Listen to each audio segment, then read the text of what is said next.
Ragnaros 25 Heroic. No jokes, because this fight is no joke. Ragnaros brings more heat than LeBron, and he'll leave you with a tan worse than the cast of the Jersey Shore. LearntoRaid.com is here to guide you, however, and we've packed our Fire Elemental Lord Survival Kit. Suntan Lotion? Check. S'mores? Check.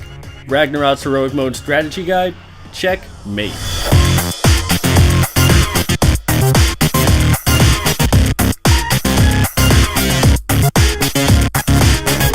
Ragnaros Heroic is a 4-phase massacre with 2 transition or intermission phases.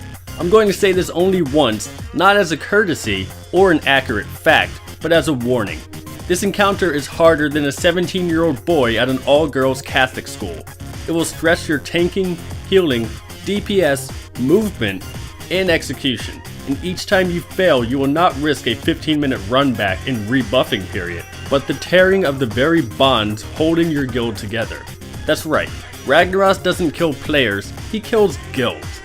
On Heroic Mode, Ragnaros has around 290 million HP throughout the first 5 phases. He will give up at 10% and re-emerge having healed back up to 50% health. This creates a total of around 406 million effective health. Throughout the fight, the raid will also need to kill Sons of Flame, Molten Elementals, Lava Scions, and Living Meteors. These have 1.2 million, 350,000, 8.7 million, and 3.3 million health respectively. To successfully accomplish the strategy used in this guide, you'll want to bring 2 tanks, 3 to 5 healers depending heavily on your raid's DPS, and extremely strong mobile AoE DPS. Because this is the final boss of the zone, this video will run through all of the encounter's abilities before focusing on the strategy. But first, I'll remind you that we were the 5th guild in the world to kill this boss, and use the strategy that we felt was the most repeatable and given an appropriate amount of gear the most lenient. This, however, is not the only way to kill this boss. Ragnaros uses many different abilities during phase 1, all of which can be deadly. For starters, his attacks can open a burning wound, applying a mild fire dot on his primary target that lasts a short duration. The dot will also increase the target's damage done, but this is irrelevant. Sulphurous Smash will be one of his primary attacks. Ragnaros faces a random player and, after a short pause, smashes his hammer onto the platform. The initial impact will kill any player in the smash area and creates 3 lava waves. These lava waves move out across the platform in opposing directions. Any player hit by the waves will take high fire damage, be knocked back, and gain a mild dot for a short period. This dot can be dispelled. Occasionally, the boss will blast 3 random players with his Wrath of Ragnaros ability. This deals moderate fire damage to the target and all nearby players and knocks them back. Alternatively, Hand of Ragnaros deals mild fire damage to all enemies close to the boss and knocks them back. It also interrupts all spellcasting. Throughout the phase, Ragnaros will shoot magma traps. These will be launched at a random player and remain on the platform until triggered. Stepping into a magma trap will trigger it and cause it to explode with its magma trap eruption ability. This will deal very high fire damage to all players and knock the offending player into the air. Additionally, all players will gain the magma trap vulnerability debuff, increasing the damage they take from other magma traps for a short duration. If no players are in melee range of the boss, he will spam Magma Blast, a high damage fire attack that increases fire damage taken. When Ragnaros reaches 70% health, the first transition phase will begin. Ragnaros will begin the first transition phase by casting Splitting Blow. He will slam Sulphurous into the platform, spawning 8 Sons of Flame adds before submerging into his pool of lava. The boss will re-emerge once all Sons of Flames have been killed or after 45 seconds, whichever comes first. Throughout the phase, while submerged, Ragnaros will pelt the raid repeatedly with Lava Bolt, an attack that hits 10 random players for moderate fire damage. Sons of Flame adds will spawn with the Burning Speed buff, causing them to move faster at higher health. This debuff will fall when the ad reaches 50% health. Ads will attempt to make their way toward the hammer Sulphurous. Any Sons of Flame that are successful in this venture will cause a supernova, dealing deadly fire damage to all players. During phase 2, Ragnaros will retain his Burning Wound, Sulphurous Smash, and Magma Blast abilities. He will also gain World in Flames. This is a spell that is channeled over 9 seconds and causes 1/3 of the platform, either front, middle, or back, to be engulfed in flames each 3 seconds. Each segment will remain engulfed for 3 seconds and tick for fire damage every second. Shortly into this phase, and every minute after that, Ragnaros will spawn molten seeds. These seeds will spawn at the location of 20 random players and deal moderate fire damage to the target and all nearby players. After 10 seconds, the seeds will explode, causing a molten inferno. The inferno will deal very high fire damage that decreases depending on the distance from the original seed. Farther players will take low damage, while nearby players will take much higher damage. After the inferno, each seed will spawn a molten elemental. These adds fixate a random player and attempt to melee them. The adds will also gain the molten power buff whenever they are within 6 yards of another add. This buff increases their damage done by 25% per stack and makes them immune to snare and stun effects.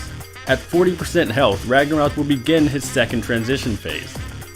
The second transition phase is very similar to the first. The only difference is 2 adds called Lava Scions will spawn in addition to the 8 Sons of Flame. The Lava Scions will periodically cast blazing heat on a random player.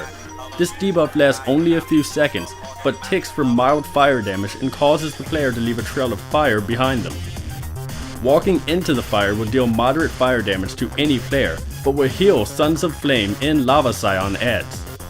After 45 seconds have passed, or after all Sons of Flame have been killed, Ragnaros will re-emerge and phase 3 will begin. Ragnaros will keep Burning Wound, Sulphurous Smash, World in Flames, and Burning Blast during phase 3.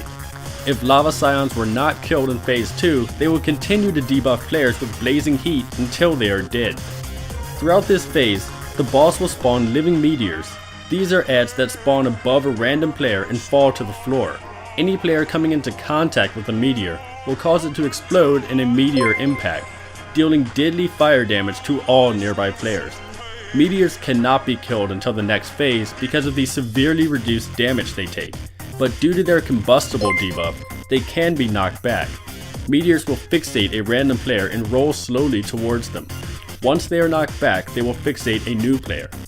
When the boss reaches 10%, he will submerge into his platform once more before re-emerging for phase 4. At the start of phase 4, 3 NPCs will spawn: Cenarius, Malfurion Stormrage, and Archdruid Hamul Runetotem. Additionally, Ragnaros will grow legs and begin to walk around the platform.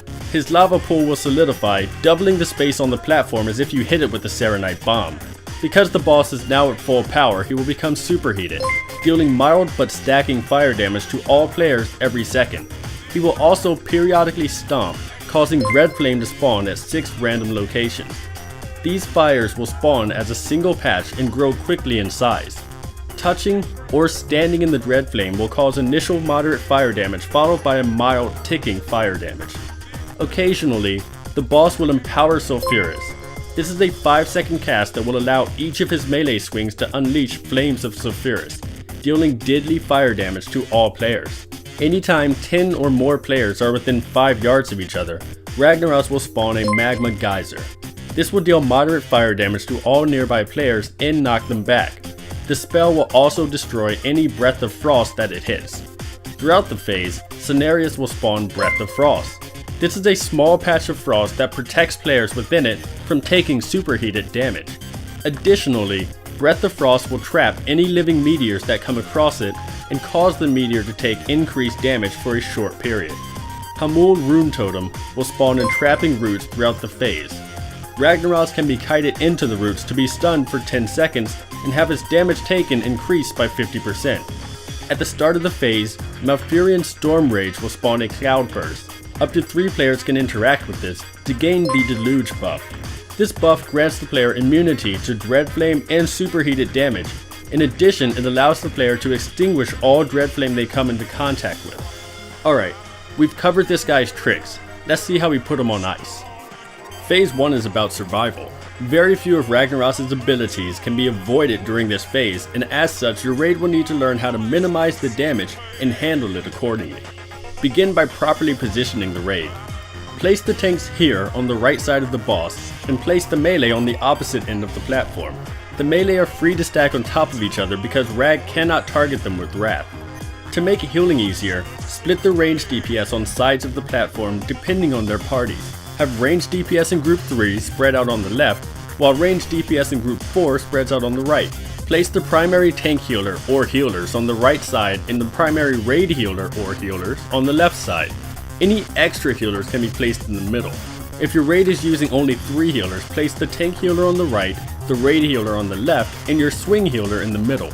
Throughout the phase, players will need to move away from magma traps and respread from other players after Wrath and Hand of Ragnaros. When doing this, it's important not to impede or endanger healers. During movements, remember not to encroach upon healers too much, as they will be strained and cannot always risk having to run around. On the same note, all players must remember to keep a loose spread at all times. It's almost never safe to stand near other players during this phase. Once the positioning is figured out, the raid must understand the timing of the abilities in phase 1. Wrath will deal damage to at least 3 players at a time, occasionally throughout the phase. Ragnaros will also use Hand of Rag to knock back all players in melee range. These are 2 uncontrollable sources of damage. The source that will be controlled is the magma trap. These are fired at random players and must be triggered to alleviate space during the encounter. Stepping into the trap will unleash very high fire damage to all players and launch the triggering player into the air. Assign any class to this that can avoid fall damage. Mage Blink, Warlock Port, and Priest Levitate are all good options. If possible, the player assigned to this should have good raid frames and remain aware of the raid's general health. The trick is to trigger the trap safely between Wraths and Hands of Ragnaros. If the trap explosion lines up with Wrath of Ragnaros, it can mean instant death for many raid members. The raid will need to watch and wait for Wrath and Hand of Rag to be cast before stepping into any traps. Additionally, always make sure the raid is topped or close to top before triggering the traps. Give a short countdown so players that are not topped can use a cooldown like AMS or Mage Ward. Once the trap has gone off, the raid will be left with the magma trap debuff. Because of this, another trap cannot be triggered until the debuff falls. In order to clear traps as quickly as possible and create more space to spread out, traps should be triggered very soon after the debuff has fallen. Tanks will need to remain mindful of their burning wound stacks and taunt off of each other when it becomes too high. This debuff will also cause the tanks to do more damage to the boss, but this is highly irrelevant and should not attempt to be utilized. Keep this up until the boss reaches 70% and he will submerge for the first transition phase. Transition phases are almost identical to normal mode. The first key difference is that there will be magma traps left up due to the slower pace at which they must be popped on heroic mode. The second change is that suns can spawn anywhere and no longer have set positions. This means the hammer can drop on the right side of the platform with 6 suns of flame adds by it, or it can drop at the middle with a perfect 50-50 split. It is completely random, but this does not make it impossible to plan for. Assign a basic split for the raid first. Have half the DPS responsible for one side and half responsible for the other. Make sure to split up classes that can stun, knock back, and grip to make sure both sides have control for the suns. In the event of a 50-50 or close to even split, this will be enough to handle the adds. After assigning this, select 4 to 5 players for a swing group. This group is responsible for going to whichever side has more adds if the split is not close to even. For example, if there are 5 adds on the right and 3 adds on the left, the swing group will go right so there are more players to handle the higher quantity of adds there. Players should communicate which adds they will be stunning or gripping or knocking back. Healing can be spiky during the transitions, so do not be afraid to use a widespread raid cooldown such as Aura Mastery or Divine Guardian. Players should use their own personal damage reduction cooldowns as well. Kill off the suns as quickly as possible and prepare for phase 2. Begin phase 2 by choosing a side to stack on. This phase can be thought of as having a repeating rhythm or pattern, and the basic positioning for this is simple. The raid will begin the phase stacked very tightly in close melee range of the boss on a far end of the platform. Just before siege spawn, the raid will run as a tight group toward the middle of the platform, remaining in close melee range of the boss. Siege will explode and the raid will begin to AoE down the adds while running away. Very shortly after the adds die, World in Flames will begin and the raid will need to line dance the fire. Positioning during this is very easy. We'll review this strategy sequentially. Begin by stacking on one side of the room. We'll begin on the left. mark a player for the raid to stack on top of. Timers can be useful for watching when the seeds are coming, but assign one player to make the call to move. Around 1 or 2 seconds before seeds are about to come out, this player will call for the raid to move. At this time, the entire raid will move together as a unit toward the midpoint of the platform. If done correctly, the seeds will spawn just behind the raid and players can avoid the initial splash damage. 10 seconds after this, the seeds will explode for very high fire damage to all players. It's best to mitigate this damage with the raid cooldown, such as Power Word Barrier, Aura Mastery, or Spirit Link Totem. Just before the explosion, however, players must get ready to AoE the elementals that will spawn. There will be a very small window of time to AoE down these adds, and any player that is meleeed will very likely be killed. The adds cannot be slowed or snared, so the raid will need to rely on raw damage to kill them all before they are reached.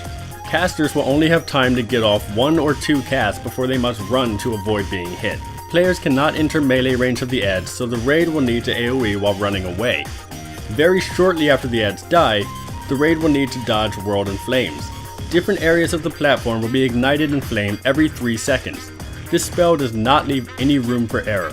Once a segment of the platform begins glowing, players have around 2 seconds to get out of the area. After that, they will take high fire damage every second that they remain. The ignite segments divide the platform into 3 portions: front, middle, and back. It is important that once this ability starts, the raid positions itself at the edge of the ignite patterns. This will allow players to take 1 or 2 steps in order to avoid the fire, instead of needing to run too far forward or backward. It is very easy to be clipped by the fire and end up taking a dirt nap, even if it looks clear. Once the raid is done dodging World in Flames, players should quickly stack back up to prepare for the next set of seeds. In addition to handling this, the raid will need to detonate the magma traps remaining from phase 1. There will probably be 2 or 3 traps still up from the first phase, and the window to safely pop them without killing the raid will be quite small. The best time to set off traps in phase 2 is just after World in Flames dance, while the raid is still stacking up for the next move. This means during World in Flames, healers will need to work very quickly to top off the raid, so the assigned player can trip the magma trap as soon as possible.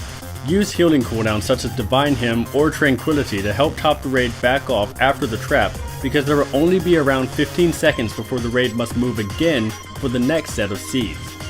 The raid will need to do 3 to 5 sets of seeds depending on the boss DPS, so this phase can be as much about endurance as it is about execution and DPS. Once the boss's health reaches 40%, the second transition phase will begin. Just as in normal mode, the second phase transition is almost identical to the first. 2 lava scions will spawn at the start of the transition phase and must be picked up by the tanks. These adds will occasionally cast a debuff called Blazing Heat that players must run out of the raid. As they do this, debuffed players will leave behind a trail of fire. Adds that move through the fire will be healed, and it will be more difficult for the raid to kill off the Sons of Flame if this occurs. Immunities such as AMS or Cloak of Shadows can and should be used to avoid Blazing Heat. Players who can't get rid of it will have a short window of time to run toward the back of the platform where they can safely drop their trail of fire out of the ad's path. The next phase is a big DPS race, and lava scions serve as nothing more than a DPS sink. Because of this, the raid will need to do as much damage as possible to the scions during the transition, in addition to handling the Sons of Flame adds. Ragnaros re-emerges when all of the suns have been killed, or after 45 seconds. Because of this, it would be much more beneficial to leave one sun up until just before Rag comes back up. This will allow the raid more time to DPS the scions, so that ideally the raid can enter phase 3 with both adds already low if not dead. Once phase 3 begins, the raid will need to focus on the boss immediately. Positioning and assignments in phase 3 are simple. There are essentially 4 groups: front right and front left, as well as back right and back left. In the front right group are the tanks and the right side meteor punters. In the back right group are the tank healers, any swing healers, and half of the ranged DPS. In the front left are the melee DPS, and in the back left are the rest of the ranged DPS and the raid healers. During this phase, Ragnaros will spawn living meteor adds that fixate a random player and roll toward them. These meteors cannot effectively be DPS as they take significantly less damage, but they can be knocked back with any attack. The goal is to keep all of the meteors rolling back and forth through the middle of the platform throughout the phase. This phase is all about burning the boss as quickly and as hard as possible to get to phase 4 before there are more than 2 meteors out. Assign 1 player on each side to punt the meteors when they come in range. Any class can do this, as any attack will knock the meteor back. While doing this, and burning the boss down, the raid will need to dodge World in Flames. This works exactly as it did in the previous phase, and is partially why the groups are positioned where they are, approximately on the faults or the edges of the Ignite regions. Once the boss reaches 10% HP, he will submerge one last time into his platform, and phase 4 will begin. Fixated players will kite the meteors toward the front of the room, where the NPCs are, while the rest of the raid prepares to unleash on the boss. Players cannot begin phase 4 on the lava portion of the platform, or they'll risk falling through the world. Instead, gather on the edge to be ready to attack Rag as soon as he re-emerges. Meteors will be frozen during the transition, but can still be punted away. Move them as far to the front of the room as possible while this occurs. Ragnaros will begin phase 4 by climbing out of his pool just before it solidifies. The now solid lava can be walked on and almost doubles the space for the raid. This phase is about survival, execution, and DPS. Positioning is dynamic depending on where different spells spawn throughout the phase, but there is one basic formation that the raid needs to become familiar with. Shortly into this phase and throughout the rest of the fight, the raid will need to make its way to small blue void zones called Breaths of Frost. These will spawn in random locations, and the raid must stack inside the area to avoid taking damage from superheated. This is not as easy as it sounds, however. Players will need to stack in 3 evenly spaced groups of 7 to 8 players each in 3 corners of the circular Breath of Frost. We call this the Flying V. Now that I think of it, you're stationary while in the breath, and the Flying V moves, so yeah, we definitely aren't raid led by Emilio Estevez. Let's call this the Triforce. It's extremely important that anytime the raid is within the Breath of Frost, they maintain the Triforce formation. Failing to do this will risk spawning a geyser, doing heavy fire damage to all players, knocking them back, and more importantly, destroying the breath. While players are standing in the breath, the meteor will still require kiting. Targeted players must safely and carefully run out of the group and kite the meteor away from the breath. Assign 2 players in the breath to focus on punting meteors. Players returning from kiting a meteor must take exceptional care to move carefully back into the proper group. Meteors will be destroyed during this phase, but that will be covered in a moment. Shortly after the first breath spawns, a blue water bubble known as Deluge will spawn in a random location. 3 assigned players will interact with the Deluge to gain its buff. These 3 players will become immune to Dread Flame and superheated damage, and will be able to extinguish Dread Flames by running over them. Dread Flame is cast by Ragnaros every few seconds, increasing in frequency as the phase goes on. It creates multiple patches of fire at random locations on the platform. It will be up to the Deluge players throughout the fight to run around and very quickly put out as much Dread Flame as possible. Eventually, it will become impossible to keep up with all the Dread Flame that goes out, so it's important not to fall behind too early. Start by splitting the raid into 3 sections and assigning 1 Deluge player to each part. Oftentimes, Deluge players will need to properly prioritize different areas. For example, Dread Flames close to breaths are more important than Dread Flames in the middle of nowhere. If a Dread Flame spawns under the breath or under a group in the breath, call for the nearby players to move away before running in to clear it. This will lower the chances of spawning a geyser in the area. Throughout the phase, the NPCs will occasionally spawn in trapping roots in random locations. Kiting Ragnaros into these will stun him for 10 seconds and increase the damage taken for a short duration. This may seem like a tempting offer the moment the roots appear, but this stun should be saved to counter Rag's Empower Sulfuras ability. Throughout the phase, he will empower Sulfuras, causing each melee swing to kill the raid. This spell has a lengthy cast time and lasts only 5 seconds. During the cast, the tank will need to kite Ragnaros through the entrapping roots so that the boss is stunned during the Empower Sulfuras buff. This will prevent him from hitting the tank and keep his buff from destroying the raid. During this phase, the raid will also want to kill off any remaining meteors. Normally, the meteors cannot be killed because of their damage reduction buff, but if a meteor is kited into a Breath of Frost, it will be frozen and take increased damage for 10 seconds. Unfortunately, this will also destroy the breath, so the raid must wait for an extra one before doing this. Alright, that's a lot of information to take in. Let's break this down step by step real quick. Phase 3 ends. Kite and punt the meteors toward the NPCs at the front of the platform. Ragnaros emerges and the raid begins taking superheated stacks.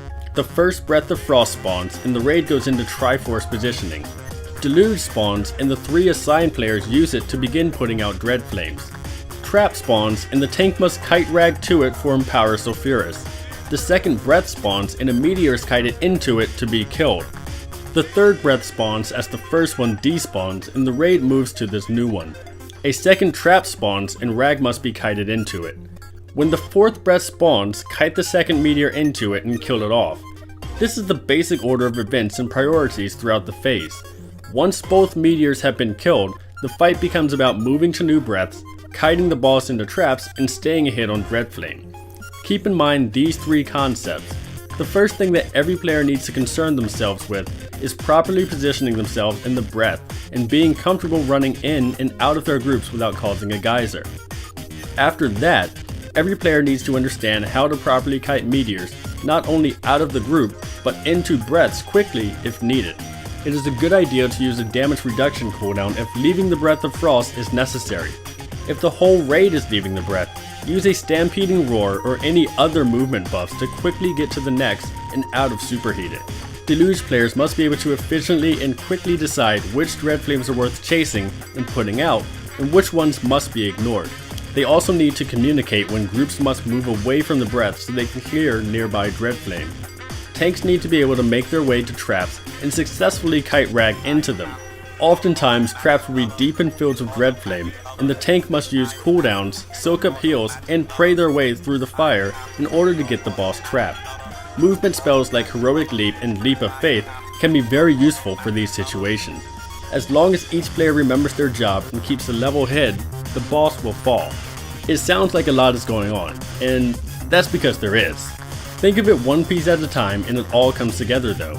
Each player has a different and unique responsibility, and more than any other fight in the game's history, focus is key to success. There is extremely little room for error in this fight, so players must concentrate at all times during all phases. That said, getting to phase 4 is honestly the easy part of the encounter. Each phase is a new benchmark. Try to look at the progress you are making instead of the progress you are not. Reaching a new phase should be thought of as reaching a new plateau. Finally, don't let yourself get burned out on this encounter. It will take quite a while to down this boss, and no amount of slamming your head against it will change that. Go for short periods of highly focused raiding instead of long nights of poor and draining attempts. If you found this guide helpful or enjoyable, please bookmark us at LearntoRaid.com. Subscribe to us on YouTube, Justin TV, and Blip TV, and follow us on Twitter. Good luck, and we'll see you at Deathwing's door. I wasn't feeling so good. I just didn't feel like playing anymore. So I went home, and I got all comfy and cozy and all scrunched up in front of my phonograph. And I sat there and I closed my eyes and listened to all the sweet music.